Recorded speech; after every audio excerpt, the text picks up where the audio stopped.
Buenas tardes y bienvenidos a este nuevo encuentro interactivo de resolución de casos clínicos en terapia cetogénica. En este quinto encuentro, el tema es síndrome de Dravet.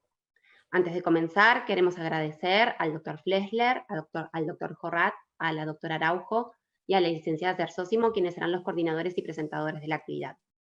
También queremos agradecer a Cines y a todos ustedes por conectarse y participar de este webinar. Vamos a dar inicio a la actividad dándole la bienvenida a los oradores.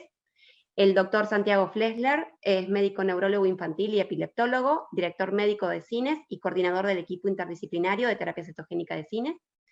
El doctor Pablo Jorrat es neurólogo infantil acreditado en sueño, director médico de Cines y perteneciente al equipo interdisciplinario de terapia cetogénica de Cines. La doctora Cecilia Araujo es médica pediatra, especialista en nutrición infantil, coordinadora de nutrición del equipo interdisciplinario de terapia cetogénica de Cines. Y la licenciada Julieta Tersósimo es licenciada en nutrición, perteneciente al equipo interdisciplinario de terapia cetogénica de Cines. Así que con la presentación de estos excelentes profesionales, damos por iniciada la actividad. Bueno, buenas tardes. Gracias, Daniela, por la presentación. Gracias a VLife por la invitación y por el espacio. Y espero que estén muy bien. Continuamos entonces con el ciclo de encuentros interactivos de resolución de casos clínicos en terapia cetogénica. Hoy nos toca hablar de síndrome de Dravet. Fue el mes del síndrome de Dravet durante el mes de junio. Y bueno, la idea es contar un poco nuestra experiencia. Tenemos bastantes pacientes con síndrome de Dravet, queríamos compartirlos con ustedes, intercambiar opiniones. Y algo que me parece importante es el remarcar también el trabajo en equipo. El síndrome de Dravet es una patología con muchas comorbilidades, por ende, bueno, el trabajo entre todos nosotros y el trabajo con otros especialistas, después vamos a ver que es indispensable. Hoy les presento a mi equipo para después no interrumpir cada charla, ¿sí? Así que hoy me acompañan en orden de aparición de la charla la licenciada Julieta Tersósimo. Julieta es licenciada en nutrición y se formó en terapia cetogénica en el Hospital Garrahan hace unos años. Y bueno, tenemos la suerte de que ya antes de recibirse trabajaba con su padre, con Ricardo Tersósimo, así que nos ha hecho electroencefalogramas, así que Juli trabaja en epilepsia desde antes de recibirse y bueno, es un honor contar con ella hace más de un año. Juli, Ceci Araujo, ya Cecilia la conocen muchos, ¿sí? Es médica nutricionista y se formó en el Hospital Garrahan, hizo pediatría, después hizo nutrición en el Hospital Gutiérrez, hizo varias jefaturas de residentes y bueno, trabaja con nosotros hace 4 años. Y Pablo es neurólogo infantil y tenemos en realidad la suerte de que es un poco epileptólogo y es un poco especialista en sueño. Eso a nosotros nos facilita mucho, a mí particularmente. Los pacientes con epilepsia refractaria son muy difíciles, hay una comorbilidad que va a explicar él con trastorno de sueño, y él hace que todo sea más fácil y siempre encuentra una llave desde el lado de los trastornos de sueño, así que bueno, además es un neurólogo infantil muy completo. Así que bueno, estos son los oradores. Bueno, empezamos. Bueno, los objetivos de la charla es a partir de 3 casos clínicos que vamos a discutir con síndrome de Dravet, demostrar la efectividad de la terapia cetogénica en diferentes etapas, ¿sí?, de la epilepsia del síndrome de Dravet, demostrar que existen comorbilidades características del síndrome de Dravet que se benefician con la terapia cetogénica más allá del momento de inicio del tratamiento, y describir un perfil de conducta alimentaria que es característico del síndrome de Dravet, que no sé si todos conocen, y que puede beneficiarse a veces con la terapia cetogénica, y que muchas veces puede ser un desafío incluso para el equipo tratante, ¿no? Siguiente. Bueno, algunas características, imagino la mayoría ya conoce todas estas características del síndrome de Dravet, pero bueno, en el auditorio por suerte es variado, eso enriquece la charla, digamos, hay epileptólogos y hay nutricionistas y hay neurólogos generales, así que para recordar, es una encefalopatía epiléptica del desarrollo, ¿sí? Antes la conocíamos como simplemente encefalopatía epiléptica, esto quiere decir que hay un gen que la produce en 8 o 9 pacientes cada 10 es la mutación en el SCN1A, y esto genera epilepsia refractaria, pero genera otros ¿sí? disturbios sistémicos, y en realidad comprende más allá del sistema nervioso central. Más o menos la incidencia es 1 en 16.000 nacimientos. Hay diferentes etapas en la enfermedad. Hay una etapa que se llama diagnóstico febril en primer año de vida, después de complicaciones, ¿sí? Que antes hay un término que se trata de no usar más, que es catastrófico, ¿sí? En epilepsia, porque es un impacto muy fuerte para los padres, así que hay una etapa de dificultad o complicaciones, que es hasta los 5 años, con muchas crisis, mucho estatus, y después de los 5 años hay una etapa que digamos que es un poco más tranquila, ¿sí? De enlentecimiento de la enfermedad. Hay factores precipitantes de crisis epiléptica que se pueden evitar, ¿sí? Hay algunos triggers, algunos pattern visuales y sobre todo ¿sí? el aumento de la temperatura, que puede ser por ejercicio, por un cuadro infeccioso, por un baño de agua caliente. La prevención del estatus siempre es importante. Sí, hay que enseñarle a los padres en la primera consulta cómo se usa el diazepam intrarrectal, y ciertas prevenciones que hay que hacer previo a darse una vacuna y a ciertos cuadros infecciosos. Hay comorbilidades que después vamos a ver en diferentes sistemas, y hay diferentes de tipos epilépticos, de crisis epiléptica. El estado de mal es lo reinante en el primer año de vida, puede ser con o sin fiebre, focal o generalizado, y después hay muchos tipos de crisis diferentes, mioclonías, crisis parciales complejas, ausencias atípicas varias. Rara vez hacen crisis tónicas, hacen crisis frontales nocturnas cuando son más grandes, y hacen estado de mal no convulsivo, ¿sí? Hacen un fenómeno que se llama obtundation status, como de enlentecimiento del grado de conciencia, que puede durar horas o días. Hay un algoritmo específico que después vamos a ver para tratar a estos pacientes, que es importante cumplirlo, porque también hay fármacos antiepilépticos a evitar, porque bloquean los canales sodio y pueden empeorar ¿sí? el cuadro epiléptico. Hay ciertas comorbilidades siguientes. Próxima, gracias. Pueden ser dentro del sistema nervioso, ¿sí? Como el trastorno de sueño, el SSN1A puede estar mutado a nivel hipotalámico, a nivel de tronco encefálico, ¿sí? Alteración en la marcha, ¿sí? Primero son pacientes que tienen ataxia, en algún momento se pensó que era por la encefalopatía epiléptica, por el mioclonus negativo, se llegó a pensar que era por efecto adverso de fármacos antiepilépticos. Bueno, es el SSN1A el que da un fenómeno de marcha atáxica, y con el tiempo genera un parkinsonismo que se puede tratar con levodopa en la adultez temprana. Tienen un fenómeno de dismotilidad, ¿sí? Gastrointestinal, y tienen fenómenos importantes en la conducta alimentaria, que después vamos a ver. Son pacientes que tienen inapetencia, ¿sí? Y que suelen ser mucho más selectivos del habitual, ¿sí? Este es un comportamiento con el alimento que es del sistema nervioso central, ¿sí? Pueden tener más infecciones de lo habitual. Se vio que hay un porcentaje importante que tienen déficit de inmunoglobulina G, pidan dosaje de inmunoglobulina siempre, y porque hay pacientes que merecen tratarse, porque si se tratan tiene menos riesgo de infección, menos riesgo de estatus. Discapacidad intelectual ya lo conocen, ¿sí? Trastornos de conducta lo conocen, trastornos endocrinológicos por no lo tienen tan presente, sobre todo hacen déficit de GH, y tienen fenómenos disautonómicos, ¿sí? Que pueden ser importantes, ¿sí? A nivel cardiovascular, tienen un poco más de chances de arritmias cardíacas, y amerita algún control cardiológico, ¿sí? Rutinario. Y después tienen otros fenómenos disautonómicos que por ahí generan fenómenos de Raynaud y cosas que nos preocupan un poco menos. Siguiente. Esto se los cuento porque pueden mejorar muchos de ellos con la terapia cetogénica, ¿sí? Con Ricardo Cersósimo escribimos un capítulo para un libro de neurología infantil que se va a publicar durante este año, donde proponemos, ¿sí? Con algunas variantes a lo que está establecido en la literatura internacional, ¿sí? Un algoritmo de tratamiento donde la primera línea siempre es ácido valproico y o clobazam, ¿sí? Y si fallan, suelen ser necesarios, ¿sí? Una segunda línea. Y acá depende de la disponibilidad y de las características del paciente. Uno puede elegir en primer orden, ¿sí? Terapia cetogénica o estiripentol, y después se suma cannabidiol, fenfluramina, que va a estar disponible en la Argentina, aún no, ¿sí? Y levetiracetam topiramato. Esto no quiere decir que es uno u otro, ¿sí? Uno puede empezar terapia cetogénica y a los meses empezar estiripentol, es una medicación francesa que se trae por uso compasivo, sí, específica para el síndrome de Dravet. Uno puede empezar con estiripentol y después indicar terapia cetogénica. No es uno u otro, suele haber un sinergismo de acción. Hay ya prospectivos hechos hace mucho tiempo en Francia e Italia donde demostraron, sí, el sinergismo entre estiripentol y dieta cetogénica. La tercera línea es más rara de usar, sí, pero son pacientes que pueden llegar a necesitar etosuximida, sonizamide, bromuro de potasio. Estas últimas dos se usan más en Japón y Alemania.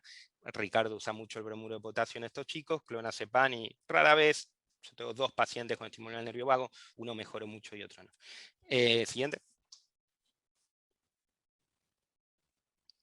Bueno, la historia del síndrome de Dravet, en realidad obviamente que la patología existe hace mucho, pero que no se describió hace tanto, ¿sí? Hace 40 y pico de años, en el 78, en el centro San Paul,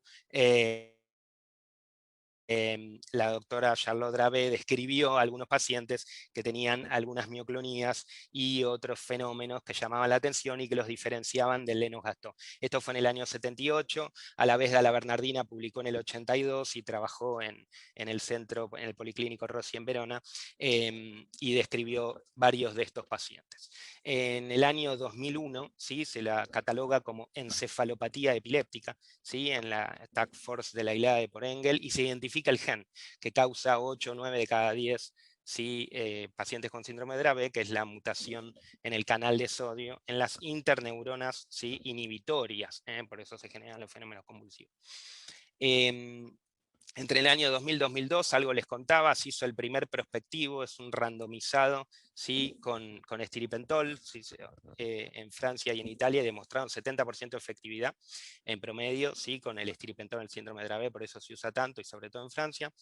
En el año 2005 en la Argentina, ¿sí? Y digo en la Argentina porque además era una época donde era más difícil hacer la terapia cetogénica, no había fórmulas, donde no había cannabis, donde no llegaba el estiripentol a la Argentina, y en un gran número de pacientes, ¿sí? El equipo del Garrahan, de Natalio Fejerman, Roberto Carballo, Ricardo Cersósimo, los acompañó Diego Sacre, y la gente de alimentación, ¿sí? Está Araceli y la gente de nutrición, con la doctora Escobar, publican la primera serie retrospectiva de síndrome de Dravet que existe, donde describen también que más o menos 2/3 de los chicos tenían buena respuesta. Buena respuesta en ese momento. Habitualmente se veía, se describía tener un éxito de más del 50% del control de crisis previa del último mes, ¿no? En el año 2011, ¿sí? Está el consenso italiano. Esto es interesante, es como si fuese el consenso internacional que hace solo Italia, pero que en el título, en vez de poner consenso internacional de terapia cetogénica, etc., el título es consenso de dieta cetogénica para síndrome de Dravet y otras, ¿sí? Encefalopatías epilépticas. Y cuando uno lo desglosa, ¿sí? Como hoy sería que nadie tiene dudas en una mioclónica estática, en un glutuno, en una PDH, que tienen que ir a dieta sí o sí, y después pensar eventualmente en otros tratamientos. Los italianos hace 10 años dijeron es PDH, glutuno y Dravet. Y después empezamos a pensar en otros síndromes. No, ellos no ponen en tela de juicio, y en ese momento lo hicieron, de que el Dravet tenía que ir a dieta. Les pongo el New England porque desde el 2017 tenemos, ¿sí? Demostrado empíricamente que la mitad de los pacientes con síndrome de Dravet se benefician con cannabidiol. Y bueno, un año después, en el 2018, sí está el consenso internacional y vuelven a reforzar la idea de que el Dravet es una indicación de terapia cetogénica. Siguiente. ¿Por qué usamos terapia cetogénica en el síndrome de Dravet? Digo, ¿cómo estaría demostrado, más allá de que nos cuenten en series grandes que 2/3 de los pacientes andan bien? Bueno, también hay una demostración empírica, ¿sí? Que son los modelos preclínicos, son los modelos animales que nos permiten entender un poco qué pasa después cuando aplicamos esto en nuestros pacientes. Y la terapia cetogénica en el síndrome de Dravet, ya en el 2011, ¿sí? Hay un modelo, ¿sí? De un ratón mutado, hay varios modelos animales de Dravet, ¿sí? El pez cebra es nada, muy común y se hacen estudios frecuentes. Está el ratón Dravet, y en el ratón Dravet hace 10 años describieron que los pacientes, el ratón que se le ponía dieta cetogénica tenía menos crisis epilépticas que el ratón, que también tenía, ¿sí?, la mutación, pero que no se lo exponía a terapia cetogénica. El ratón con la mutación presentaba una menor señalización GABAérgica inhibitoria. Esta es la mayor dificultad del Dravet. Tiene una alteración en los canales de sodio en las interneuronas inhibitorias, ¿sí? Y otros mecanismos de acción vieron que los cuerpos cetónicos modulaban canales iónicos y mejoraban, ¿sí?, sobre todo, ¿sí?, la activación de canales de potasio por restricción de glucosa y por cuerpos cetogénicos. Esto quiere decir, si se activan los canales de potasio, se activa la hiperpolarización posterior al potencial de acción, y eso obviamente es beneficioso. Siguiente. El modelo Zebrafish hace 5 años describieron que el Zebrafish con la mutación del síndrome de Dravet tenía una alteración en la glicólisis, ¿sí?, y tenía un hipometabolismo y una disfunción mitocondrial. Esto explica un montón de cosas. Básicamente son, ¿sí?, la fosforilación oxidativa, la glicólisis, como saben, son generadores de energía. La disfunción energética genera que también todos los canales iónicos, que dependen mucho, ¿sí?, de la energía, tengan una disfunción. Por eso es muy común en las epilepsias refractarias, y se empezó a estudiar en epilepsias genéticamente determinadas, que podían también tener una disfunción energética, en este caso, esta disfunción mitocondrial y en la glicólisis, que generaban, ¿sí?, obviamente aumento del número de crisis, ¿sí?, y mejoraban con la terapia cetogénica porque hacían un bypass energético. Siguiente. Bueno, les muestro ahora ya del año pasado un metaanálisis conocido, ¿sí?, donde describen, ¿sí?, que se quedaron con 7 estudios, 4 retrospectivos, 3 prospectivos, ¿sí?, un total de 167 pacientes analizados, y básicamente 2/3 de los pacientes, el 63%, tenía efectividad a los 3 meses de controlar más del 50% de las crisis que tenía el paciente previamente. Y las conclusiones son que es una segunda línea para el tratamiento de Dravet muy efectiva y muy segura, ¿sí?, y que puede mejorar ciertos desafíos relacionados a aspectos motores, aspectos cognitivos, de la conducta, del sueño, que después vamos a ver. Por ende, no solo es importante bajar el 50% de las crisis, sino otros beneficios que nos otorga la terapia cetogénica. A veces aún sin bajar el 50% de las crisis. Siguiente. Bueno, rápido, y ahora dejo a la licenciada de la médica nutricionista exponer. Les vamos a contar, les cuento desde la parte neuropediátrica, ¿sí?, 3 pacientes. Un paciente que actualmente tiene 2 años y 2 meses y ingresa a dieta cetogénica hace 6 meses, porque a los 3 meses debuta con un estado de mal epiléptico, ¿sí?, y toma varios fármacos antiepilépticos. Primero tomó valproico, después tomó valproico y estripentol, después se agregó aceite de cannabis. Aún así persistían los estatus y empezó muy temprano terapia cetogénica al año y medio con nosotros. Hoy toma valproico, clobazam, estripentol, cannabidiol y terapia cetogénica. Tiene ya trastorno de sueño tan temprano, pero ya los hay, ¿sí?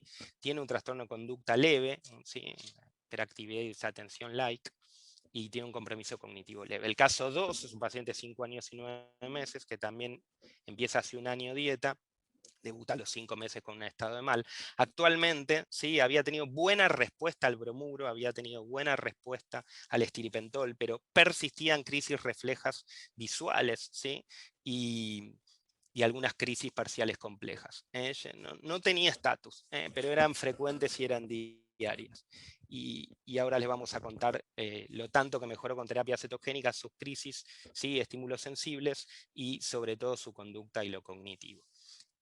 Actualmente está con estripentol, cannabidiol y terapia cetogénica. El último paciente es adolescente. La idea era contarles 3 pacientes en 3 momentos de la vida diferentes y en 3 etapas diferentes de las etapas del síndrome de Dravet. El otro es un adolescente de 18 años, ¿sí?, que también empezamos terapia cetogénica hace poco menos de un año, y que también debuta con estado de mal el primer año, que es lo habitual. Lo raro es que ingresa a terapia cetogénica porque persistían los estados de mal, ¿sí? Tenía estatus epilépticos a los 17 años, no es lo habitual, ¿sí? Después de los 8 o 10 años habitualmente uno tiene crisis frontales nocturnas, no tiene, ¿sí?, estados de mal, a veces estados de mal no epilépticos. Este paciente tenía estados de mal convulsivos, ¿sí?, y las habituales crisis frontales nocturnas. Tiene un compromiso cognitivo severo y un trastorno de conducta severo, un trastorno de espectro autista-like, está con clobasanto, piramato, sonizamide, bromuro de potasio, tiene trastorno de sueño y también tiene una mejoría impactante con terapia cetogénica. Pues vamos a contar los beneficios no solo neurológicos, sino gastrointestinales, nutricionales y generales, clínicos con este paciente. Siguiente y empiezan.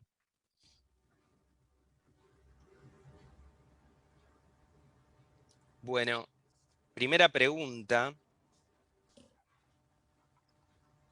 En cuanto a la terapia cetogénica en los pacientes con síndrome de Dravet, ¿indicaría dieta clásica con relación 4:1 para todos los pacientes con síndrome de Dravet? El tipo de dieta debe ser indicada de acuerdo a las características individuales del paciente y reevaluando dicha indicación a lo largo del tratamiento. No se puede indicar dieta con MST en los pacientes con síndrome de Dravet. Todos los pacientes con síndrome de Dravet deben iniciar dieta cetogénica en modalidad internacional. Fabuloso. Bueno, muy bien. Perfecto. Bueno, buenísimo. Respondieron 81% de la opción que nosotros catalogamos como correcta, y después la segunda fue que todos los pacientes tienen que iniciar internados. Y la realidad es que hoy el mayor de 1 año y el que no tiene un trastorno metabólico severo, ahí me pueden decir, me acabas de decir que tiene una disfunción mitocondrial, bueno, el que no tiene una patología mitocondrial estricta, severa, debería poder hacerse ambulatorio y evitar un montón de riesgos, hoy con el COVID y otros. Así que está bueno, y los que pensaron que era clásica, que también respondieron, no está mal tampoco, porque es verdad que la inmensa mayoría de los pacientes de la literatura y de la práctica están con dieta clásica, así que me parece que 100% correctas. Bueno, seguimos. Siguiente.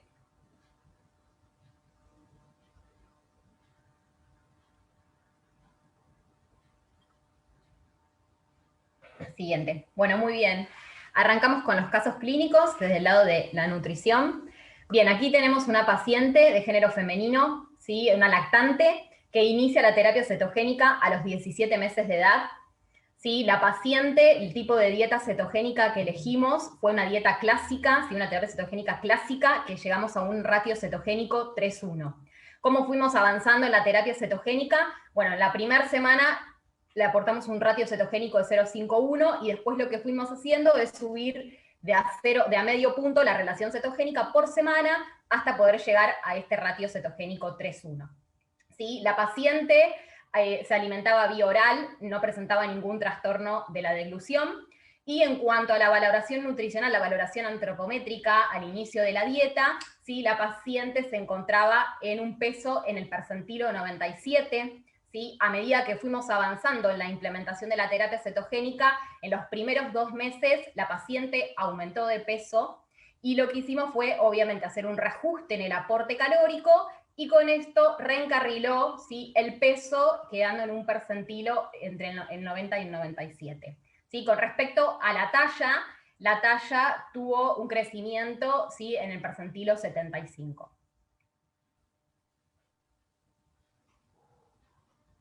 Bueno, esta paciente nos encontramos con, desde el punto de vista gastrointestinal, una paciente con deposiciones frecuentes, como está descrito en los pacientes con síndrome de Dravet, y también un empeoramiento de las deposiciones y consecuentemente de las crisis, cuando ella ha tenido dos episodios de infecciones urinarias. Esta es una paciente con una hipogamaglobulinemia que se la diagnosticaron cuando era muy chiquitita y tiene su tratamiento, pero bueno, tiene infecciones urinarias, hizo 2 infecciones urinarias y la realidad es que mejoraron mucho tanto las deposiciones como las crisis cuando le indicamos en forma precoz, junto con el tratamiento antibiótico vía oral, la indicación de un probiótico.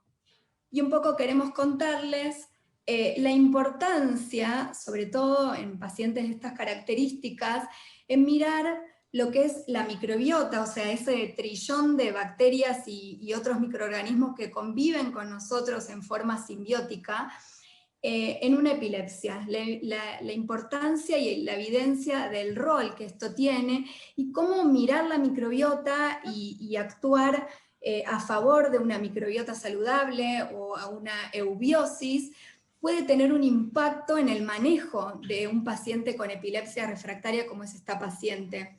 Si partimos de la base que la epilepsia refractaria está en un estado de disbiosis, o sea, de una alteración en lo que es la composición de las bacterias y otros microorganismos que nos encontramos en nuestra luz del intestino, está descrito una disminución de los bacteriodetes, un aumento de los firmicutes en las pacientes con epilepsia refractaria y disminución de lactobacillus y bifidobacterias, y también, consecuentemente, se encuentra una alteración en lo que es la barrera hematoencefálica, ¿sí? Cuando hay una disbiosis intestinal, generalmente hay aumento en la permeabilidad del intestino, y un intestino permeable se comunica a través de lo que es el eje microbiota intestino-cerebro con una alteración en la barrera hematoencefálica, y pasan a sangre cosas que no queremos que pasen.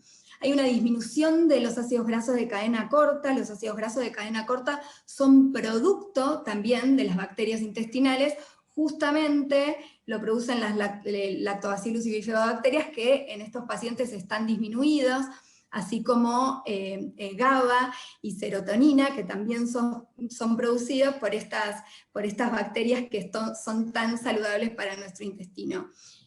Junto con ello encontramos aumento de las citoquinas proinflamatorias y un aumento de la actividad glutamérgica, todo lo que querríamos, lo contrario para nuestro paciente, ¿sí? ¿Y cómo se comunica esa microbiota con el cerebro? A través del eje microbiota intestino-cerebro, por varias vías, por el nervio vago, por el sistema endocrino, por el sistema inmune, ¿sí? Es importante tener en cuenta que cualquier factor de estrés puede alterar lo que es la microbiota, ¿sí? El estrés altera la microbiota y de por sí la microbiota sana disminuye la respuesta del organismo al estrés. ¿Y qué podemos hacer para modular un poco la microbiota intestinal de los pacientes con epilepsia refractaria? Bueno, tenemos la dieta cetogénica, que está descrito que existe un cambio en muchos pacientes, existe un cambio en la composición de esa microbiota. Parecería ser que ese cambio se produce más en los pacientes que responden a la dieta y no en los no respondedores, y ahí probablemente en un futuro tengamos otro target más de mejorar el tratamiento. También tenemos los probióticos, ¿sí? Hay muy pocos estudios de probióticos y epilepsia.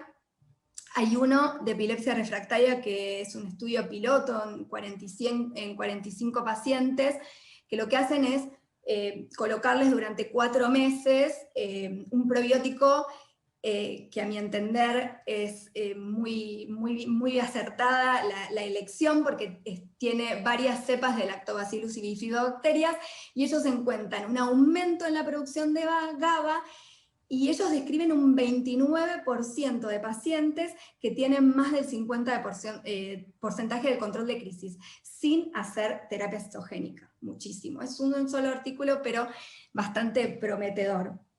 Y también los antibióticos, todos sabemos que los antibióticos van en detrimento de lo que es la microbiota, si bien hay un artículo muy pequeño que ellos describen que hay 6 pacientes que tienen mejoría de las crisis epilépticas con antibióticos, pero no es lo más frecuente que vemos, ni lo más frecuente que está descrito. Y en cuanto a las drogas antiepilépticas, quería hacer como una mención especial, porque creo que es importante que cada vez más empecemos a entender la interrelación que hay entre la microbiota intestinal, pensando que nuestro paciente es muy probable que esté cursando una disbiosis, aún sin síntomas gastrointestinales, pero si los buscamos, creo que en la mayoría de los pacientes encontramos síntomas gastrointestinales, y la medicación antiepiléptica. El fármaco antiepiléptico elegido por el neurólogo interactúa con la microbiota. Por ejemplo, la lamotrigina disminuye la producción de Escherichia coli. Es un efecto positivo. Pero, por ejemplo, el ácido valproico lo que hace es aumentar los firmicutis, que uno debería intentar que bajen. Así que conociendo cada vez más por qué mecanismo van interactuando, uno puede tener otra acción más, además de los cambios de fármacos. Y la microbiota, con respecto a los fármacos, los puede convertir en una sustancia bioactiva, que es lo que queremos cuando es indicado una medicación, lo puede inactivar en la luz del intestino, o lo puede convertir en un metabolito tóxico, y esto muy probablemente tenga que ver con los efectos adversos a los antiepilépticos que algunos pacientes presentan. Siguiente. Bien, con respecto al caso clínico número 2, sí, estamos hablando de un paciente de género masculino que inicia la terapia cetogénica a los 4 años y 8 meses de edad. ¿Sí? El paciente en este momento presentaba un alto compromiso cognitivo, ¿sí? Un gran compromiso cognitivo, y también presentaba crisis generalizadas diarias, ¿sí? Y era un paciente que al inicio de la dieta, ¿sí? en la valoración antropométrica, ¿sí? El paciente se encontraba eutrófico. Por otro lado, la vía de alimentación era una vía oral, no tenía ningún trastorno a nivel de la deglución, y el tipo de terapia cetogénica que implementamos fue una dieta clásica, ¿sí? Y llegamos hasta un ratio de 4:1. Algo importante a destacar es que en el primer mes de la terapia cetogénica, ¿sí? Alcanzamos un ratio de 0,81, y con este ratio el paciente realmente tenía buenos niveles de cetonas, o sea, niveles de cetonas elevados, mejoría cognitiva, una gran mejoría cognitiva, y habríamos logrado un gran control de las crisis generalizadas, ¿sí? Decidimos empezar de esta forma porque el paciente presentaba altos registros de cetonas, ¿sí? Luego de este mes, ¿sí? Ya en el tercer mes, se descendió el bromuro de potasio, ¿sí? Y en ese momento notamos descenso de cetonas y empeoramiento de las crisis, ¿sí? Esto fue al tercer mes, por eso comenzamos a subir el ratio cetogénico de la terapia, ¿sí? Como había un gran empeoramiento de las crisis, en el sexto mes llegamos y alcanzamos el ratio cetogénico 4:1, y en este momento realmente el paciente tenía buenos niveles de cetonas, buen control de las crisis, ¿sí? Y una de las estrategias que utilizamos para poder, ¿sí? mantener un buen nivel de cetonas fue utilizar una fórmula lista para usar, ¿sí? 4:1, suplementada con carnitina y TCM, ¿sí? Y esto realmente nos favoreció muchísimo que el paciente pueda lograr buenos niveles de cetonas y disminuir ampliamente las crisis generalizadas. Sí, previamente a aumentar la terapia cetogénica 4:1 incluimos los triglicéridos de cadena media, ¿sí? Pero los triglicéridos de cadena media fueron introducidos lentamente, ¿sí? Porque el paciente presentaba alguna alteración a nivel de las deposiciones, por lo tanto lo hicimos de forma lenta. Y algo muy interesante a destacar es que este paciente realmente el control de las crisis era dependiente de un valor elevado de cetonas. Bueno, y al octavo mes, en el control de laboratorio, nos encontramos con unos triglicéridos de 395, con un paciente que está muy, muy bien, y lo que hicimos fue suplementar con omega 3, disminuir la relación cetogénica y ajustar la dosis de carnitina, porque ya le habíamos agregado carnitina en forma previa.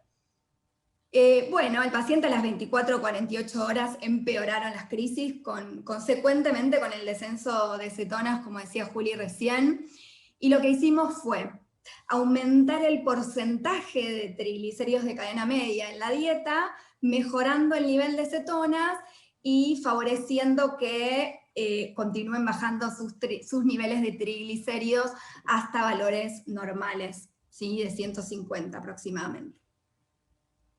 Bueno, entonces menos mal que nadie respondió que no le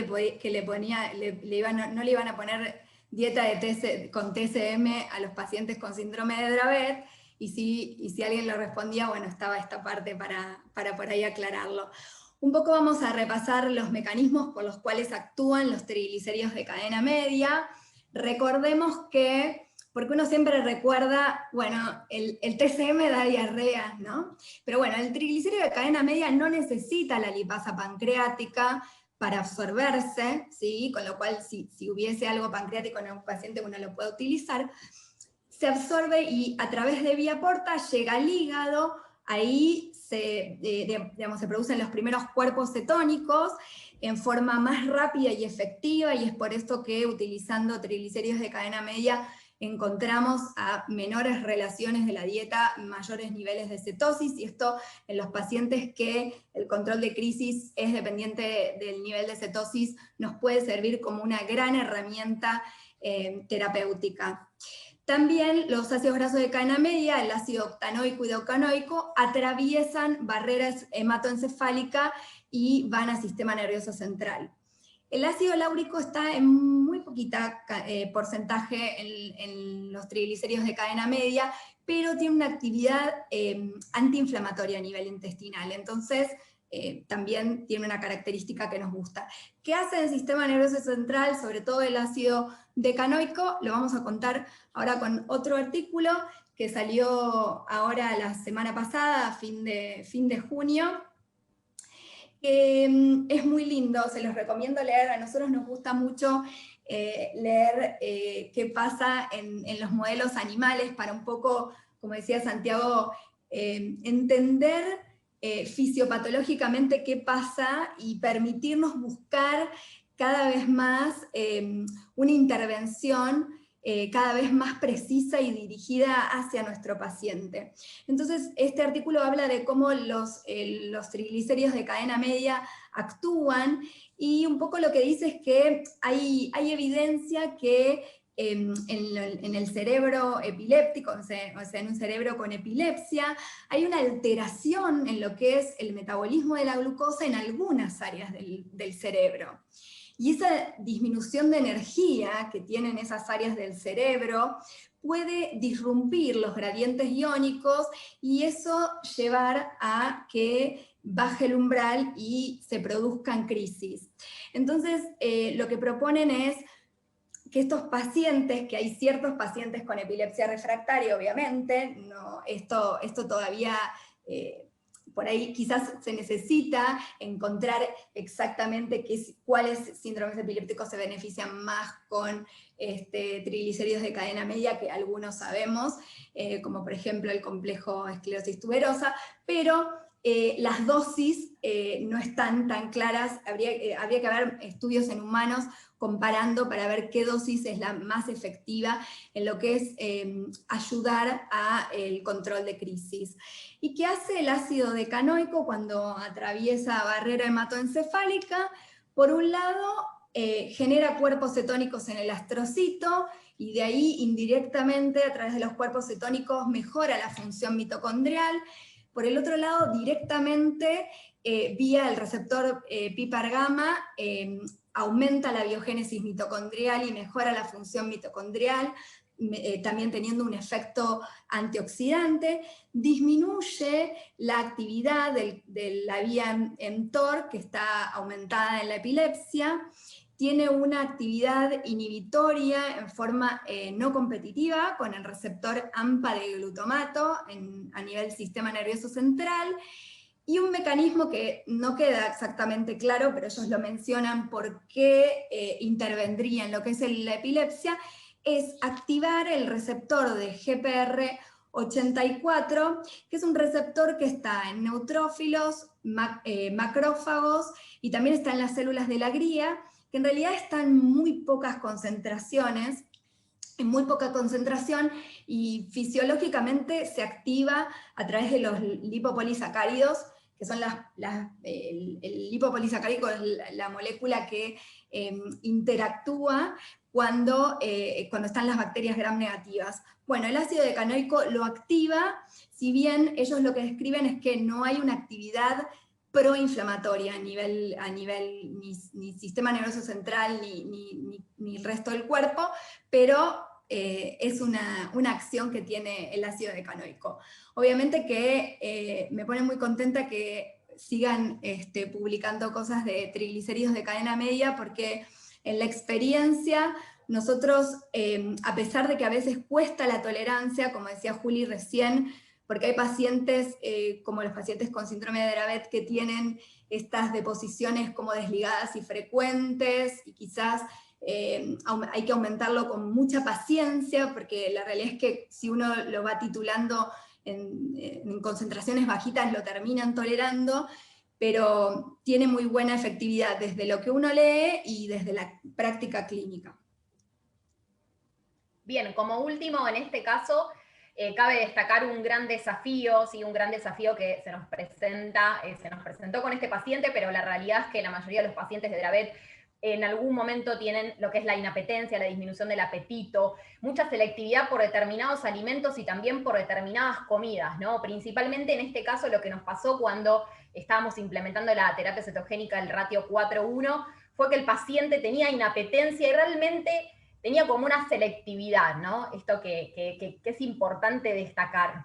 Y bueno, como ustedes verán, tuvimos el gran desafío, ¿sí?, de trabajar obviamente siempre interdisciplinariamente con la familia, ¿sí?, también con sus terapeutas, con la terapista ocupacional, con la fonoaudióloga.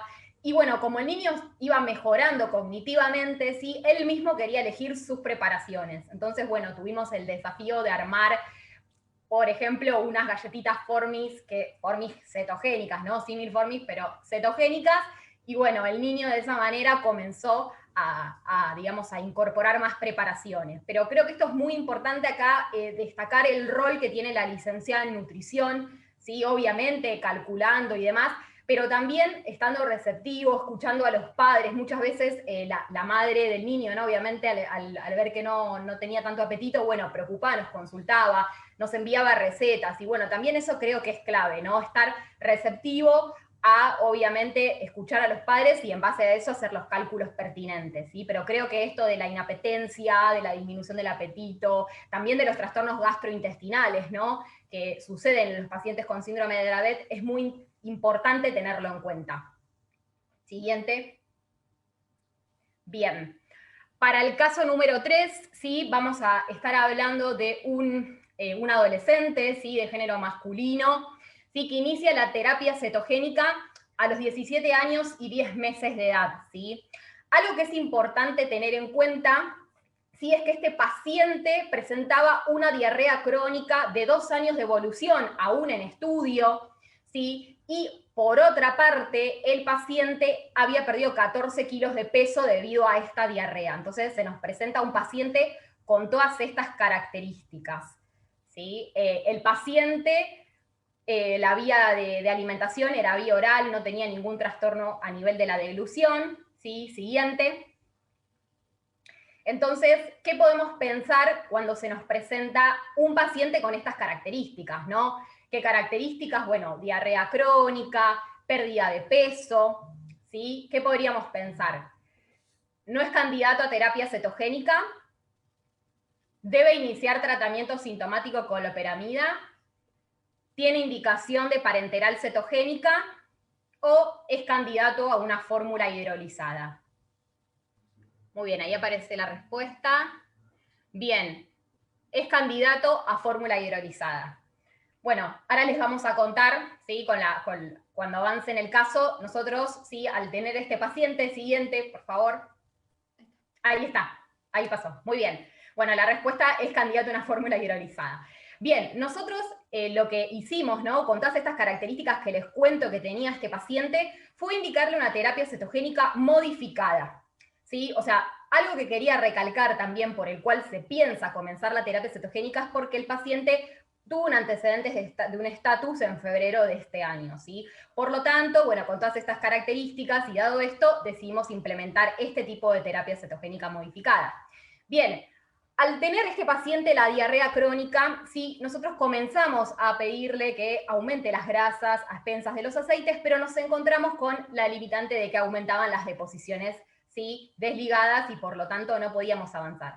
Entonces lo que decidimos realizar fue incorporar una fórmula hidrolizada, ¿sí? El 50% del requerimiento calórico del paciente fue cubierto con una fórmula hidrolizada, ¿sí?, una fórmula lista para usar, y el otro 50% lo cubrimos con comidas y recetas. Obviamente que también fue un desafío porque el paciente presentaba intolerancia, presentaba diarreas a un montón de alimentos, y entonces esto también hubo que tenerlo en cuenta al momento de implementar la terapia cetogénica. Bien, con esta fórmula hidrolizada, ¿sí? De ratio cetogénico 4:1, hidrolizada, ¿sí? Con alta cantidad de MST, con también buen aporte o mayor aporte, ¿sí? De lo que es el selenio, ¿sí? Esto nos favoreció muchísimo porque el paciente en el laboratorio antes de iniciar la dieta presentaba un déficit de selenio, lo cual obviamente fue suplementada, pero también por eso pudimos incorporar o decidimos incorporar esta fórmula hidrolizada. ¿Sí? Siguiente. Ceci, antes que avances, quiero decir algo. Al implementar la terapia cetogénica, el paciente, luego de implementarla, ¿sí? Se encuentra libre de estatus. Obviamente mejoró claramente la diarrea, ¿sí? Con esta fórmula hidrolizada.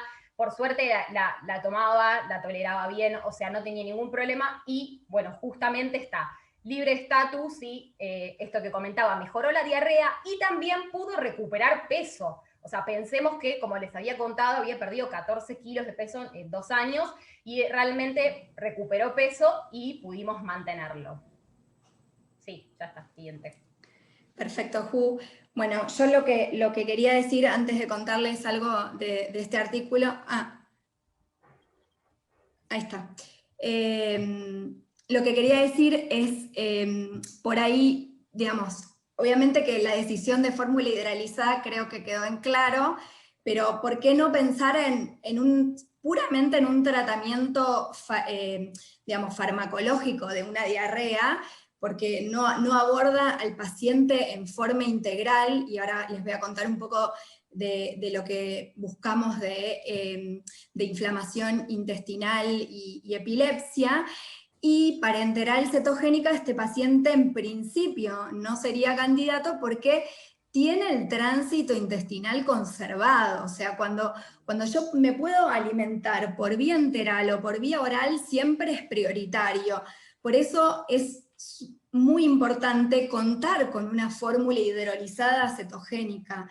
Esto fue un gran cambio para nosotros los que hacemos terapia cetogénica. Bueno, un poco les quería contar en cuanto a la inflamación intestinal y la actividad, la actividad epiléptica, ¿sí? Se sabe que dentro de la patogénesis de la epilepsia existe inflamación en el sistema nervioso central, y a su vez las crisis epilépticas generan aumento de interleuquinas y empeoran la inflamación en el sistema nervioso central. Pero no hay tanto en cuanto a lo que es inflamación intestinal e inflamación en el sistema nervioso central, que consecuentemente desencadene y empeore crisis.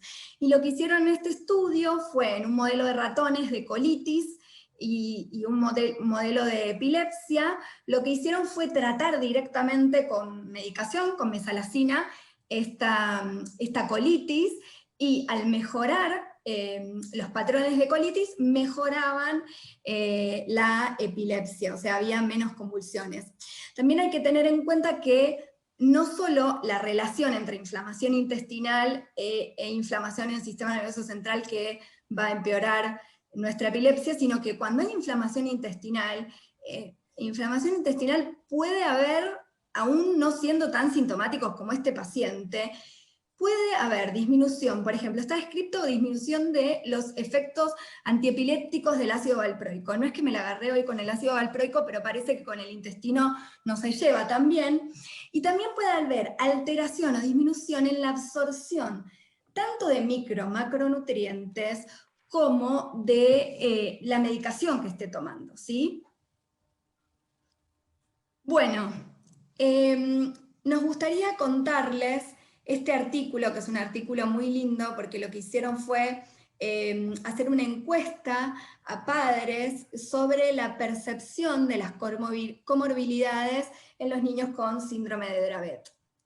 Es una encuesta que se realizó a 202 familias, a padres o cuidadores, y lo que nos destacamos es que el 99%, y esto se condice con lo que nosotros vemos en nuestros pacientes, el 99% informó alguna alteración, alguna comorbilidad desde el punto de vista gastrointestinal y en la alimentación.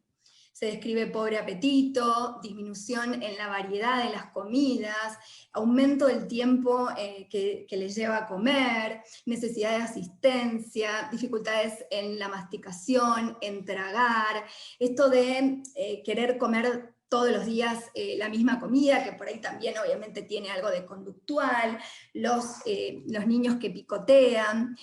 Y el 21% de los pacientes describen alguna alteración desde el punto de vista intestinal que empeora la epilepsia. Esto no lo describimos los médicos, lo describen los padres, pero lo vemos. Y hay que buscarlo, y hay que pensarlo, y hay que preguntarlo.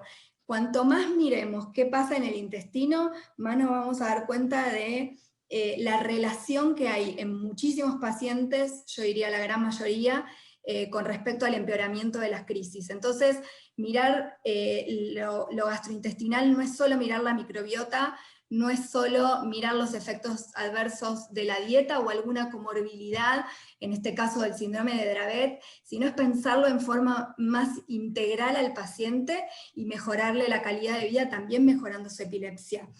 Y teniendo en cuenta estas características que tienen los chicos con síndrome de Dravet, y pensando, nosotros no pusimos a todos los pacientes en dieta clásica, pero revisamos la literatura, y en el metaanálisis del año pasado, todas las series son de dieta clásica, 4-1, y hay una de Austria que tiene 3-1, pero era un pacientito muy chiquitito de 8 meses.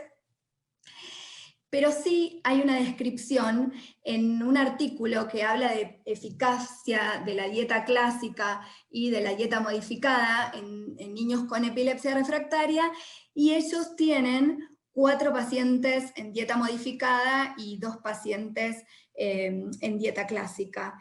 Y esto, ¿no? Si es efectiva para el paciente y por ahí le puede mejorar la palatabilidad y puede mejorar la adherencia, también pensar en otros tipos de dieta que no sea la clásica para el síndrome de Dravet.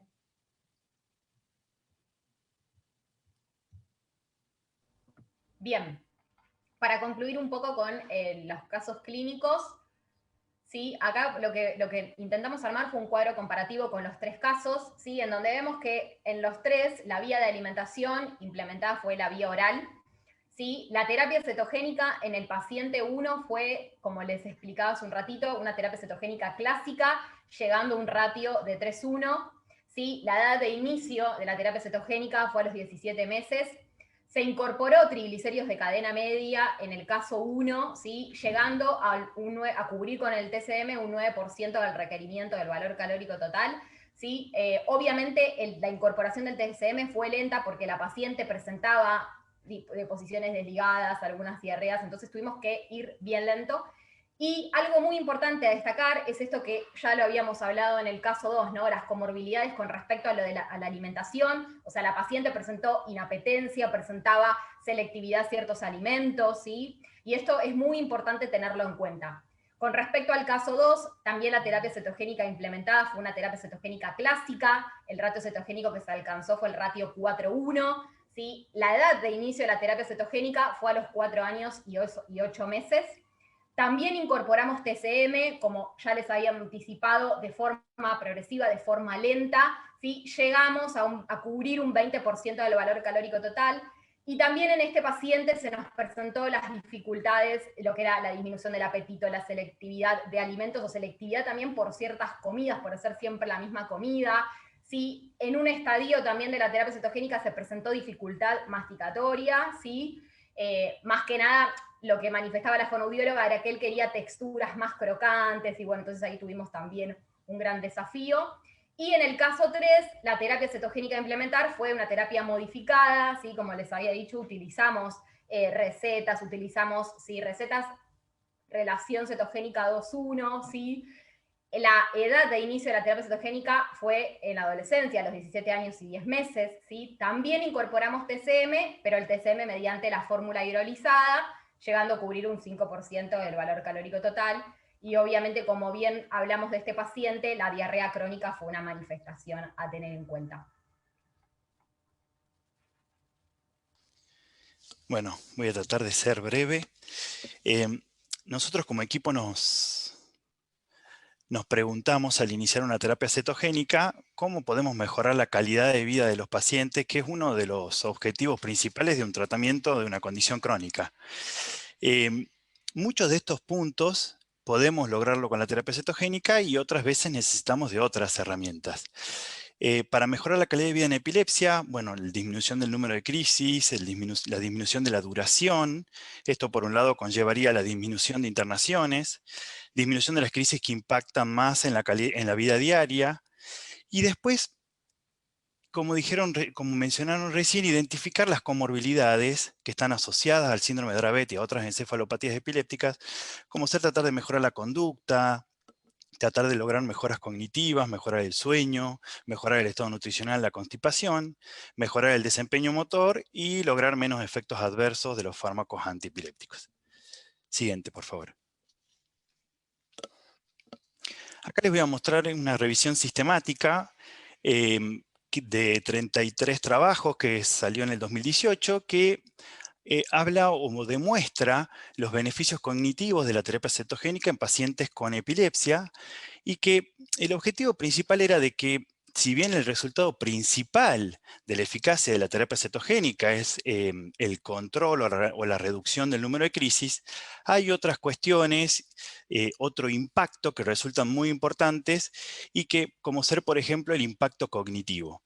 Entonces, ellos lo que identificaron son mejoras cognitivas subjetivas, que son obviamente las que transmitían los padres o las que aparecían por la observación clínica, sobre todo en el estado de alerta, en la atención, en la concentración y en un nivel cognitivo global. Algunos trabajos presentaban datos objetivos con test validados que evaluaban ciertas cuestiones relacionadas a lo cognitivo, donde demostraron, digamos, un impacto positivo en el lenguaje, en el aprendizaje y en la memoria. La hipótesis era que existe un efecto intrínseco de la terapia cetogénica sumado a la mejoría en el control de la epilepsia, pero lo que encontraron es de que la mejora cognitiva estaba relacionada a la duración de la terapia cetogénica, es decir, cuanto más tiempo el niño estaba en terapia cetogénica, mejor era el resultado cognitivo, y no encontraron asociación con la disminución del número de fármacos antiepilépticos logrado por la terapia cetogénica o la disminución de la frecuencia de crisis. La mejora cognitiva fue mayor, como vemos acá, en el síndrome de Dravet, en el complejo de esclerosis tuberosa, en el PDH y en el estatus mioclónico de las no progresivas, que, bueno, entre las cuales por ahí el prototipo más importante es el síndrome de Angelman, que ya se presentó previamente. Y con respecto al síndrome de Dravet, en el 2011, la doctora Nabut en Francia hizo un estudio prospectivo de la terapia cetogénica, un estudio que fueron de 15 pacientes en el cual iniciaron terapia cetogénica en pacientes con síndrome de Dravet y tratamiento con estiripentol, y lo que hicieron fue evaluaciones cognitivas con escalas de atención y de comportamiento que lo hicieron previo al inicio de la dieta y cada 3 meses mientras duraba la terapia cetogénica, y lo que identificaron fue que previo a la dieta, muchos pacientes, 10 de los 15, tenían un perfil de trastorno con déficit de atención y hiperactividad, otros 5 tenían un trastorno de conducta, más que nada lo que es agresividad e impulsividad, y 4 de ellos tenían ambos componentes. Con respecto a la eficacia del control de crisis, entre los 3 y los 6 meses registraron el 50% de los pacientes con una reducción del 50% del número de crisis, pero después del año tuvieron un resultado que no es muy similar a las series que mostró Santiago, en el cual lograron un control de crisis en un tercio de los pacientes, pero lo más llamativo y lo más significativo fue que la mejora cognitiva lo vieron en ambos grupos, y que apoya un poco también a el resultado de esta revisión sistemática. Siguiente, por favor. Esto les muestro porque es un trabajo del 2007, la verdad, en realidad es el único trabajo que está en la literatura, que demuestra que la terapia cetogénica mejora la calidad de los niños con epilepsia refractaria. Ellos lo que hicieron, juntaron 18 pacientes con epilepsia refractaria y les hicieron polisomnografía nocturna antes, a los 3 y a los 12 meses de iniciar la terapia cetogénica, y además, por digamos, el fundamento es que la epilepsia refractaria tiene una importante asociación con trastornos del sueño, en realidad es una relación bidireccional, que me explayaré un poquito después, pero que, sobre todo, también que el sueño tiene un importante papel, o sea, es un proceso activo que es indispensable para la salud del organismo, pero tiene un importante papel cognitivo, sobre todo lo que es el sueño REM, que el sueño REM es el que permite el ordenamiento a nivel cortical de los aprendizajes y la memoria, logrando así lo que se conoce como el almacenamiento a largo plazo. Entonces, hicieron las polisomnografías y lo que encontraron como resultados más importantes fue que disminuyó la somnolencia diurna, aumentó la proporción del sueño REM, que eso lo podemos ver en los grafiquitos que están a la derecha. Esos son dos himnogramas, uno que es antes del inicio de la terapia cetogénica y otro a los 3 meses. Observen eso que está en los círculos celestes, es la cantidad, la proporción de sueño REM de los pacientes. Fíjense en el segundo, el marcado aumento de ese sueño REM, y que además se acompañó de una disminución en la latencia del inicio del sueño. Y en esos cuestionarios que, digamos, realizaban sobre el desempeño comportamental y emocional y el desempeño atencional, digamos, una mejoría que fue estadísticamente significativa, y además una mejoría en lo que es la calidad de vida. Pasemos, por favor. Entonces, un poco las hipótesis del efecto positivo de la terapia cetogénica en el sueño es, por un lado, que disminuye la frecuencia de crisis. Por otro lado, tiene un efecto estabilizador del sueño por un aumento de GABA. Y la tercera hipótesis, y una de las más importantes, es que los cuerpos cetónicos a nivel cerebral producen el aumento de la galanina. La galanina es un neuropéptido que actúa como un potente promotor del sueño REM. Pasemos en la siguiente, así les explico más en detalle. Esto parece complicado, pero es bastante sencillo si uno lo ve. Es un poco ese impacto o esa interrelación tan íntima entre la epilepsia y el sueño. La epilepsia, por un lado, empecemos por la izquierda, con crisis durante el sueño, con descargas intelectuales, con los fármacos antipilépticos, impacta en el sueño, ya sea en su calidad, en su cantidad, en su eficiencia. Esto se manifiesta en muchos pacientes, sobre todo en el síndrome de Dravet, como un aumento de latencia del inicio del sueño, una reducción del tiempo total del sueño, aumento en el número y la duración de los despertares nocturnos, reducción de la eficiencia, alteración en la microestructura, que también es un punto muy importante, y una reducción del sueño REM, que, como ya les había mencionado, es importante en su papel cognitivo, pero también es protector en epilepsia, porque el sueño REM, por la marcada sincronía que tiene, evita la propagación y el aumento del campo de las descargas interictales. Entonces, todo esto, por un lado, repercute negativamente en la epilepsia, porque es muy sabido que los chicos que tienen disminución o privación de sueño, o disminución en la calidad y en la cantidad de sueño, tienen un umbral convulsivo mucho más bajo, pero por otro lado, también impacta o aumenta lo que es la somnolencia diurna producida por los fármacos antipilépticos, y también tiene su impacto cognitivo e impacto en la conducta, que se suma al impacto que puede tener la epilepsia. Y obviamente que todo esto repercute negativamente en la calidad de vida tanto del niño como de la familia, ¿no? Siguiente, por favor.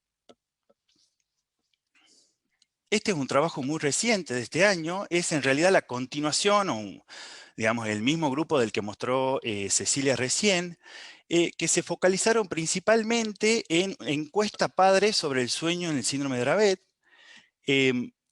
Ellos juntaron 76 pacientes con una edad media de 7 años. El 93% de los pacientes de los padres monitoreaban el sueño.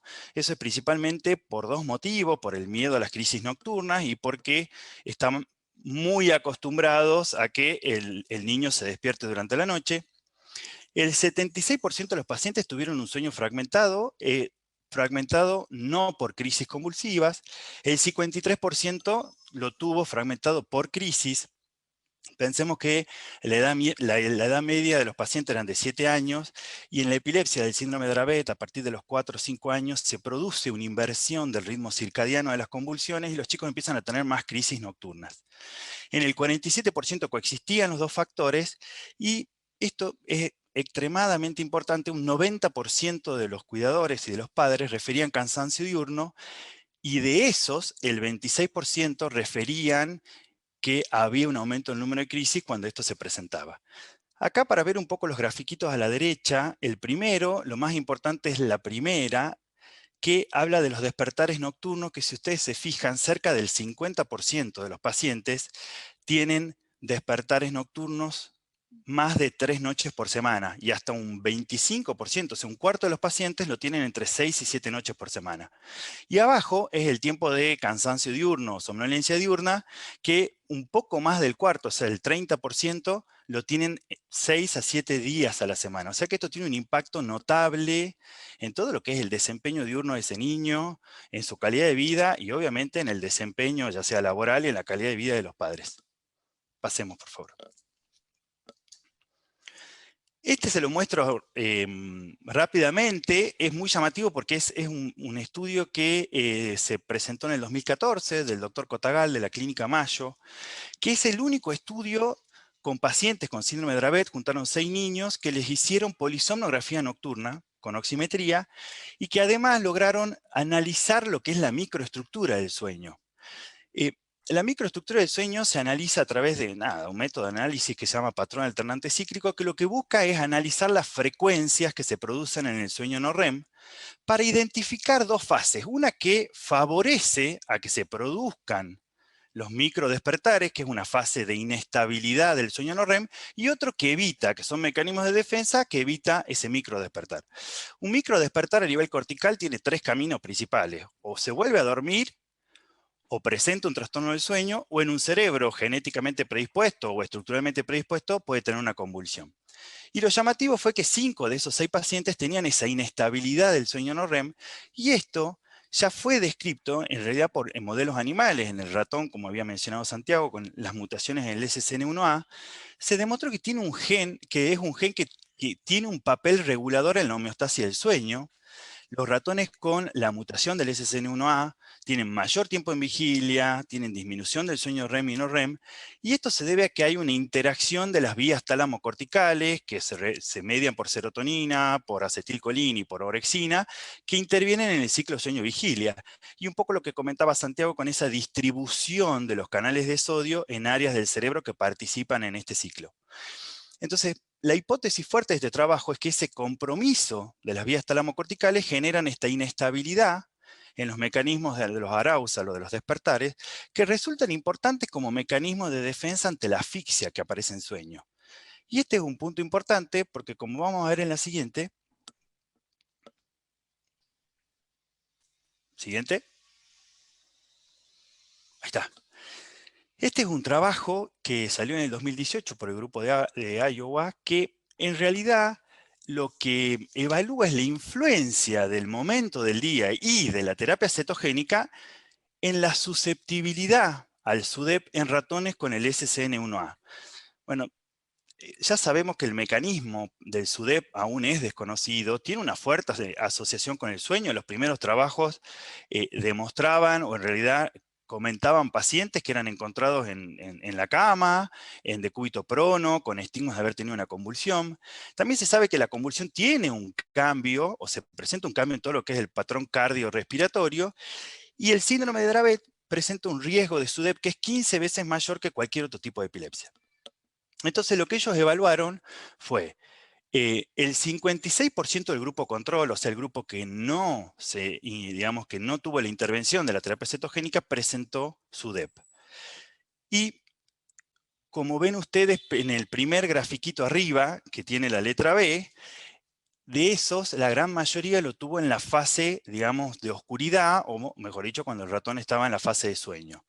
Después, lo que encontraron es que la terapia cetogénica aumentó la sobrevida de un 44% al 86%, con una P altamente significativa.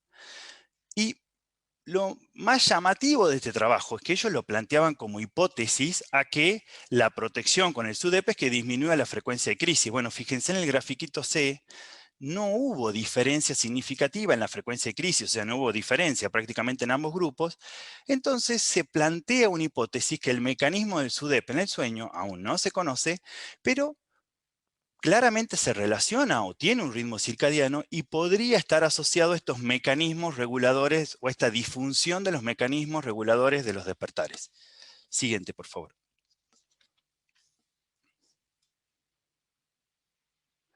Entonces, como hipótesis del efecto protector de la terapia cetogénica en el SUDEP, en el síndrome de Dravet, por un lado disminuye la propagación de crisis, esto que mencionábamos, al aumentar la proporción de sueño REM, hay mayor asincronía y esto evita la propagación de las crisis.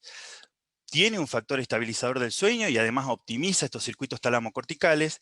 Y además se especula o se plantea que debe haber un efecto positivo en la fisiología respiratoria durante el sueño y en los patrones respiratorios durante las crisis convulsivas. Siguiente, por favor. Bueno, ahora viene la tercera pregunta. En cuanto a la terapia cetogénica en los pacientes con síndrome de Dravet. Opción A, ¿se utiliza exclusivamente para disminuir el riesgo de estatus epilépticos? Opción B, ¿se utiliza exclusivamente para disminuir al menos el 50% de las crisis epilépticas? La opción C, ¿se utiliza si el paciente ha fallado tratamiento con clobazam, ácido valproico, topiramato, cannabidiol, estiripentol? O la opción D, puede iniciar terapia cetogénica en cualquier momento de la enfermedad y su utilidad es reducir las crisis epilépticas y mejorar aspectos del sueño cognitivos y conductuales. Bueno, bastante unánime todo. Muy bien. Siguiente.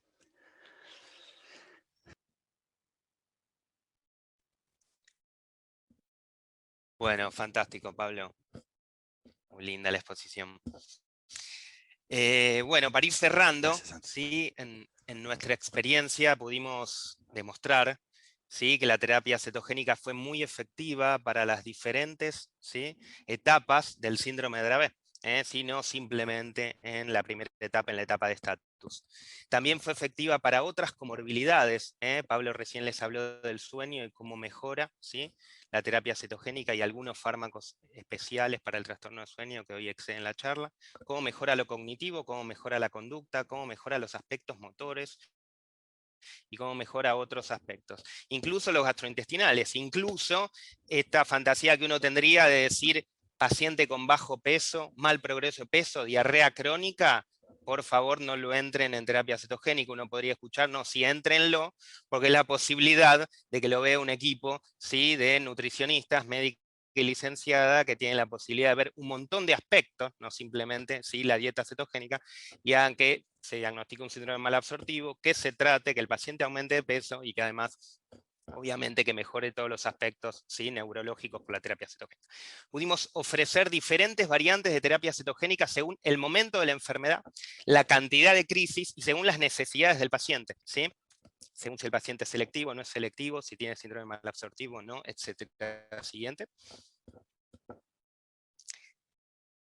Fundamental, la dieta cetogénica, demostramos un montón de mejorías en morbilidad, ¿sí?, que mejore, ¿sí?, el paciente, aspectos cognitivos, conductuales, marcha, etcétera. Bueno, también disminuye la mortalidad. Disminuir la mortalidad suena raro, porque es 0,1, o sea, en realidad es imposible. No, disminuye la mortalidad temprana, ¿sí? Disminuye la mortalidad por estado de mal y por SUDEP, las dos causas que se llevan 80-90% de la mortalidad en el Dravet, ¿sí? Después la tercera son infecciones. Entonces, disminuye la mortalidad temprana al disminuir el SUDEP, ¿sí?, al disminuir, ¿sí?, los estados de mal, las internaciones. Esto no es menor, ¿sí?, para indicar la terapia cetogénica, casi en todos los pacientes con síndrome de Dravet. Es una indicación temprana de segunda línea, por todo esto, ¿sí? Entonces no anda valproico, no anda clobazam, hay que pensar en terapia cetogénica. Esto no quiere decir, uy, pero entonces no cannabis, pero estiripentol, que era ideal, que tenía 71%, quizás hasta más en alguna serie de efectividad que que dieta no. Bueno, ahí vieron, tenemos muchos pacientes que tienen cannabis, que tienen estripentol, ¿sí? Que tienen terapia cetogénica. Ya vieron que estripentol y terapia cetogénica se sinergizan y mejoran la conducta y la cognición, aún sin mejorar la epilepsia, porque también podría estar,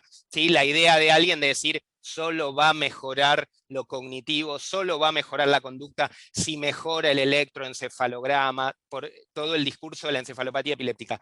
Que quédense claro que el Dravet es el que menos electroencefalograma patológico tiene de las clásicas encefalopatías epilépticas, claramente por sinergismos de acción a otro nivel, ¿sí? Mejora lo cognitivo, mejora la conducta, mejorando o no la epilepsia, ¿sí? Eso lo demostraron ya en el 2011 los franceses. Entonces, sinergismo de acción con otros fármacos, ¿sí? CBD, estiripentol, se nos ocurren y otros, ¿sí? Recuerden siempre, ojo, cannabis, ¿sí? Y terapia cetogénica andan muy bien. El cannabis es un aceite, las nutricionistas nos dicen muchas variedades de aceite. Bueno, puede entrar el cannabis también, ¿sí? Favorece un montón de aspectos de la epilepsia refractaria, es una indicación específica para el Dravet, para el Lennox-Gastaut, la esclerosis tuberosa, o sea, tiene indicaciones en común, se sinergizan, pero ojo, la dieta hipergrasa puede hacer que se absorba 3 o 5 veces más el aceite de cannabis. Ojo con las dosis altas de aceite de cannabis, porque le están dando por 3 o por 5, ¿sí? Y por ahí. ¿Sí?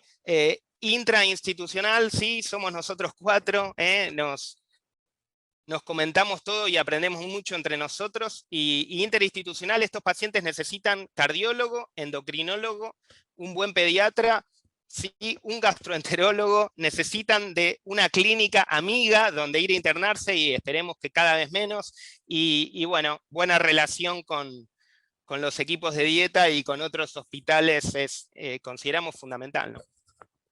Bueno, eso, gracias.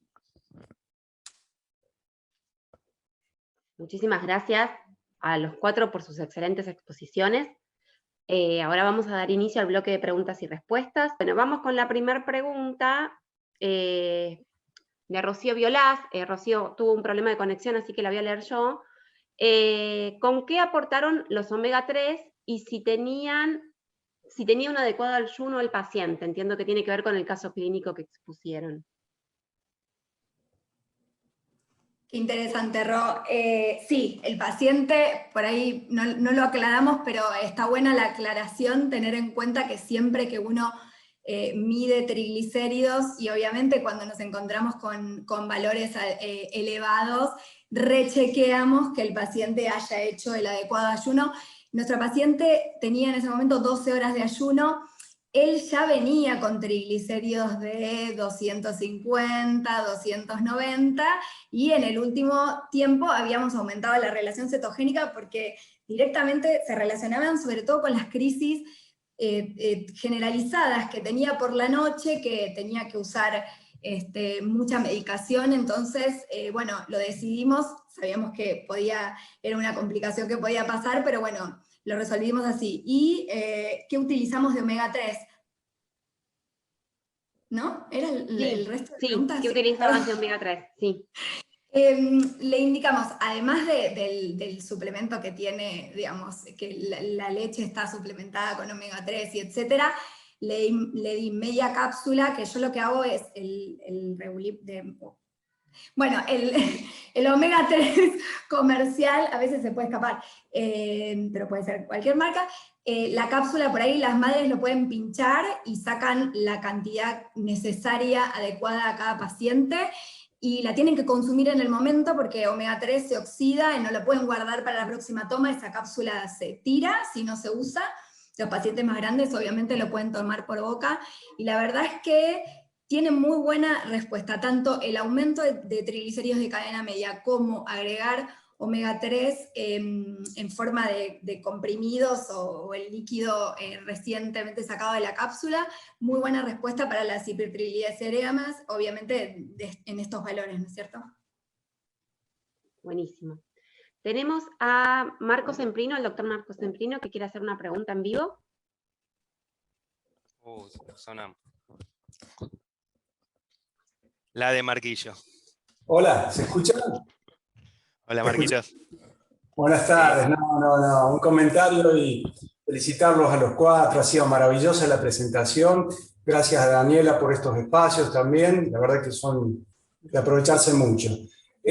No, a los cuatro, sobre todo a Santi, porque lo he hablado con vos en alguna oportunidad, unas veces se plantea la duda si en chicos que tienen mutación del SCN1A, Dravet, que no son tan activos, ¿sí? Si en ellos, digamos, el deterioro a veces, ustedes como saben, el Dravet es una encefalopatía epiléptica y del desarrollo, ¿sí? Entonces, no hay ninguna duda que cuando el factor que afecta significativamente el desarrollo es la encefalopatía epiléptica, todos estamos de acuerdo, especialmente cuando no responde a fármacos, indicar la dieta cetogénica. Pero bueno, también hay algunos, si yo tengo pacientes y está reportado en la literatura, y a partir de lo cual se supo que era encefalopatía del desarrollo también, que la epilepsia, después de un par de fármacos, se controla bien, pero el chico se sigue deteriorando. Pierde pautas motoras, pierde pautas conectivas, se desorganiza, etc. Entonces, con Santiago en alguna oportunidad lo hemos hablado, si a ese grupo de chicos no correspondería indicarle la dieta de bajo índice glicémico, ¿sí? Y de primera instancia, y si hay trabajos al respecto, si ustedes leyeron, yo no leí, no encontré, porque creo que eso lo incorporaría al grupo de complejo esclerosis tuberosa y Angelman, en los cuales está indicado. Entonces, simplemente este comentario, porque lo he hablado con Santiago, y que ustedes, como sé que tienen un grupo muy grande de estos pacientes, me interesaría muchísimo ese comentario. Y la última preguntita es, ¿cuánto tiempo de dieta cetogénica en Dravet? ¿Qué parámetros manejan ustedes? Fáciles, nada complejo. Bueno, la pregunta es fabulosa, Marcos, gracias. Resume todo, ¿no? La pregunta de Marcos resume la charla, digamos. Tiene razón Marcos, me vino a ver un paciente de él, de Neuquén, para ver un tema farmacológico y ver si dieta o no, y le dije, tenés a 20 cuadras a Marcos, ¿no? No tenés que ver a nadie más. Y charlamos esa noche con Marcos, y un poco pensamos, porque el paciente es cierto, no tenía estatus, y Marcos me decía, pero está súper controlado con clobazam, me parece. Y la conclusión a la que llegamos con Marcos es, ¿por qué no terapia cetogénica? ¿Por qué no unir el Dravet a la esclerosis tuberosa y al síndrome de Angelman como encefalopatías epilépticas y el desarrollo, las otras genéticamente determinadas como la esclerosis tuberosa, otro tipo de mutación, digo, no es algo monogénico en el Angelman, pero patologías per se que uno puede mejorar mucho la epilepsia, pero puede mejorar mucho los aspectos cognitivos y de la conducta, y en el Dravet disminuís la chance de SUDEP, disminuís la chance, ¿sí?, de un estado de mal, y si el paciente no tiene epilepsia, mejora lo cognitivo, mejora la conducta, o sea, el paciente adolescente que mostramos mejoró la conducta de una forma increíble. El segundo paciente que mostramos, a todo esto les resumo que todos mejoraron el 50% de la crisis, pero hay cosas impactantes. El segundo paciente tiene 5 años, está diciendo palabras en inglés, digo, no es lo que uno piensa para un síndrome de Dravet de 5 años, digo, todo esto es posterior a la terapia cetogénica. Entonces, a veces uno se sorprende. Yo creo que la terapia cetogénica es un neuroprotector, yo creo que la terapia cetogénica no es para todas las encefalopatías, pero hay algunas que no queda ninguna duda. Yo emparentaría muy bien lo que vos decís al Angelman y a la esclerosis tuberosa. En lo que no estaría de acuerdo es en ponerle un bajo índice glicémico, ¿sí? Está demostrado por qué el Dravet funciona. A veces, ¿sí?, tener los cuerpos cetogénicos muy elevados, necesitamos una dieta hipergrasa, no el control insulina, glucemia estable, digamos, acá no sería el bajo índice, ¿sí? Algunos Dravet necesitan una dieta clásica con un pico muy alto de cuerpos cetogénicos, y algunos Dravet, ¿sí?, necesitan por mecanismos, ¿sí?, también diferentes, ¿sí?, mejorar la vía inhibitoria GABA, que no la mejoraríamos, ¿sí?, con un bajo índice glicémico, y sí, de nuevo, con una dieta hipergrasa. A veces la disfunción mitocondrial no mejoraría con un bajo índice glicémico. Entonces, en algún punto sí se podría hacer quizás una dieta modificada, bastante flexible, con un ratio bastante bajo, eventualmente hasta incluso subir el ratio con MCT y tener toda la acción neuroprotectora del MCT, y encima darle a la posibilidad de una dieta mucho más flexible, con un ratio más bajo y más amplia al paciente, que es de por sí selectivo. Entonces, son todos desafíos muy interesantes, pero yo creo que los italianos lo dijeron, ¿sí? En el 2011 decían, sí o sí, PDH, GLUT1 Y síndrome de Dravet y el GLUT1 no tiene epilepsia refractaria, ¿sí? Es raro que veamos epilepsia refractaria en el GLUT1. Lo ponemos por otro aspecto. Bueno, en algún punto pensaron quizás esto y no lo terminaron de definir como lo definiste vos aquella noche. Así que, Marquitos, para mí el síndrome de Dravet puede ser una indicación de terapia cetogénica aún sin epilepsia refractaria. La inmensa mayoría la va a desarrollar, pero quizás uno la previene, la posterga, la hace más leve, la hace más adelante, previene internaciones. Bueno, podemos seguir mucho tiempo, pero está buenísimo, estoy de acuerdo. ¿Cuánto tiempo en la dieta? Se lo dejo a la chica, me parece que el tipo de dieta, la mayoría de estos pacientes tienen dieta clásica. Ahí serían 2-3 años. Estos pacientes que vos estás contando, ojo, porque por ahí los ponemos muy temprano en dieta, por ahí no cuando son lactantes, pero lo ponemos después de los 2 años, uno puede, o puede hacer clásica y después pasar a modificada, y por ahí el paciente está bien, y puede estar 5 años o más con dieta modificada. También esto me parece interesante, Ceci me parece que quiere hablar y no la dejan. Me parece que, a mí lo que me parece... No te dejo. A mí lo que me parece es que la terapia cetogénica puede ser como un fármaco. Digo, puede ser como que el valproico lo pongas a 50 por kilo porque estaba con muchos estatus, después el paciente anda bárbaro, y si lo pones a 20 por kilo y anda bárbaro y se lo dejas así, digo, puede necesitar dieta clásica en la época de estatus, de los primeros 1 a 2 años de vida, y después, cuando las crisis son cortas, cuando el paciente está mejor, uno puede ir a una modificada y saber que va a tener muchos más años de dieta, que va a tener mucho más confort en la aceptación de la dieta de la familia. Entonces, ser flexible es ser flexible también intradieta cetogénica del mismo paciente, ¿sí? Lo mismo hacemos con los Angelman para arriba. Digo, tenemos pacientes en bajo índice que cuando hacen un estado de mal de las encefalopatías mioclónicas, no progresivas, lo pasamos a una modificada. Entonces, como podemos subir, podemos bajar, y si podemos bajar, tendremos dieta más tiempo, con menos efectos adversos. ¿Ceci?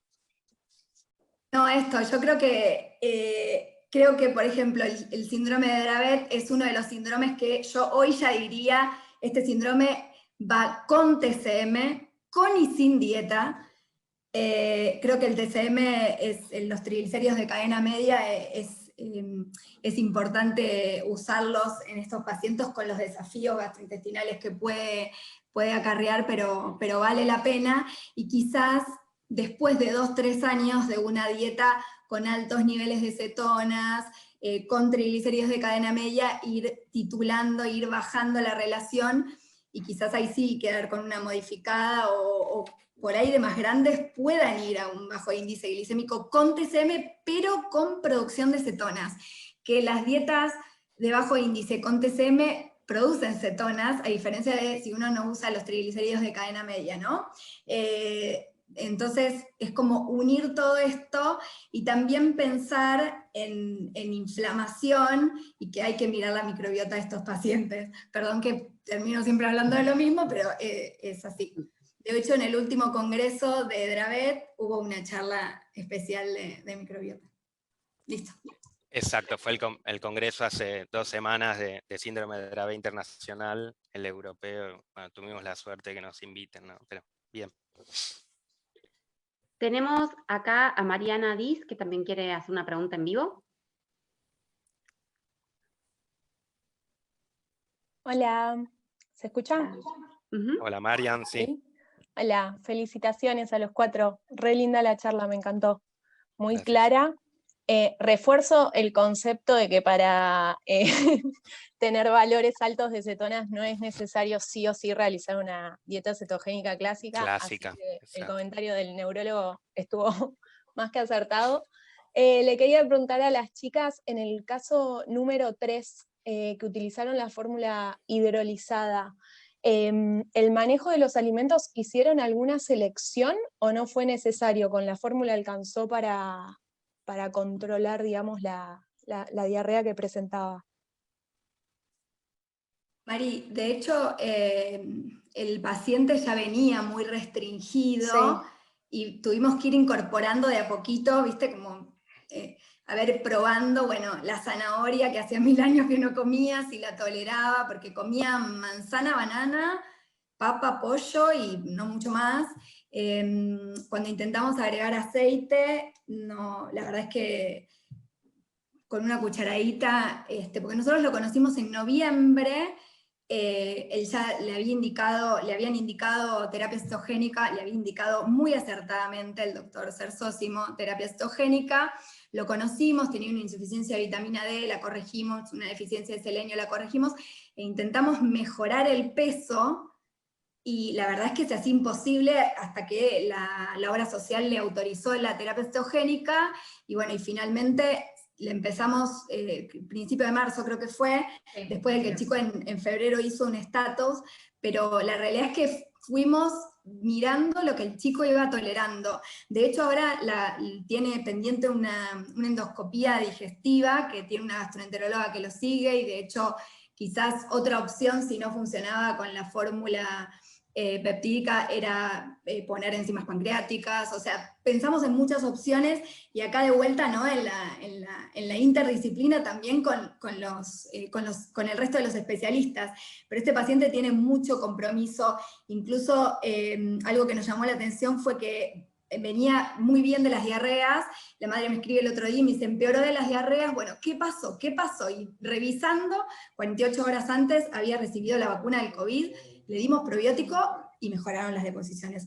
Entonces, la realidad es que es tan sensible, más allá de los alimentos, está comiendo muy poquito, muy restringido, y tenemos la suerte que el paciente se toma la fórmula que tiene un gusto neutro. Por eso no terminaba de cerrarme. Tiene bastante compromiso, la madre es una genia. También tuvimos mucha ayuda de donaciones, previo a que la obra social lo autorice, pero bueno, sí, la madre se puso, se lo dio con jeringuita, y el chico de a poquito se lo va tomando durante todo el día, porque está todo el día tomando fórmula. Así que bueno, esa es la experiencia que hicimos. Y tolera alguna receta con harina, con Cetomix. Eso sí lo tolera, pero no otra cosa. Así que bueno, eso también nos ayudó a ir jugando con mejorar la relación cetogénica y que esté mejor de crisis. Es increíble lo que mejoró desde el punto de vista de conexión este nene. Al principio estaba en otra parte y ahora nos saluda, o sea, y aún en grandes, cuando uno piensa que ya hay más deterioro, bueno, hay algo que hay un montón de cosas que se pueden recuperar, ¿no? Totalmente. Gracias. A vos. Acá tenemos una pregunta para el doctor Jorrat. ¿Por qué la dieta cetogénica previene el SUDEP? Bueno, la verdad que es algo que no es muy difícil todavía de aclarar, porque son todas hipótesis.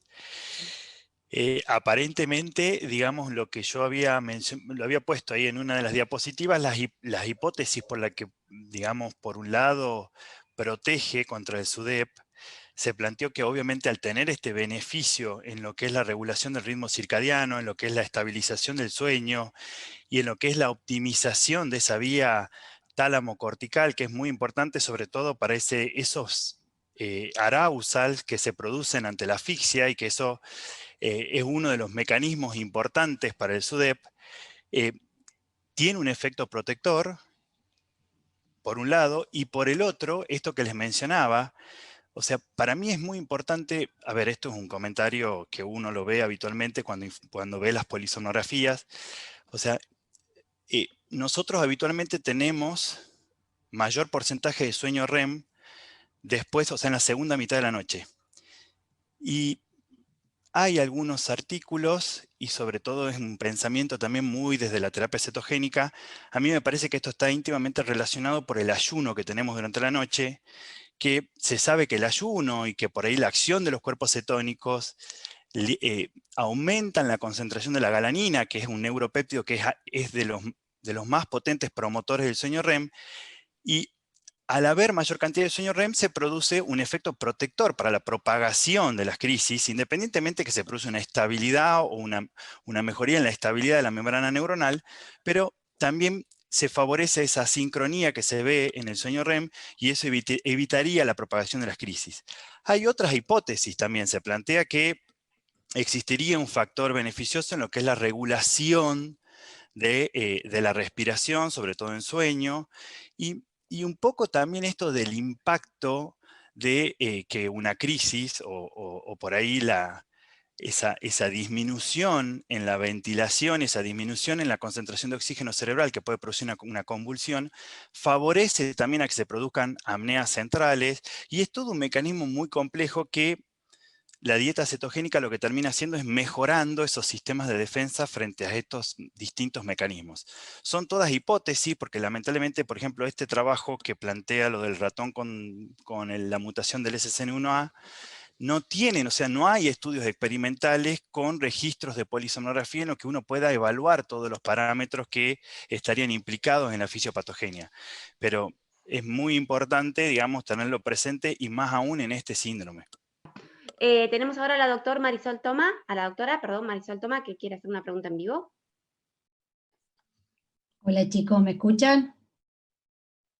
Bueno, primero los felicito, me encantó, la verdad que el tema da para nada, 10 charlas, no una, hay mucha información y mucha información muy nueva, así que los felicito porque han tocado varios tópicos muy importantes. Un poco mi pregunta tiene que ver, esta última semana estuvimos leyendo bastante con Mariana y con Josefina el tema de algunas publicaciones, última 2021 Cervenka, ahora en junio, donde ella habla de adicionar emulsiones con TCM, por ejemplo, pericatameniales, y reporta muchas mejorías en los pacientes con aumento de crisis en diferentes etapas.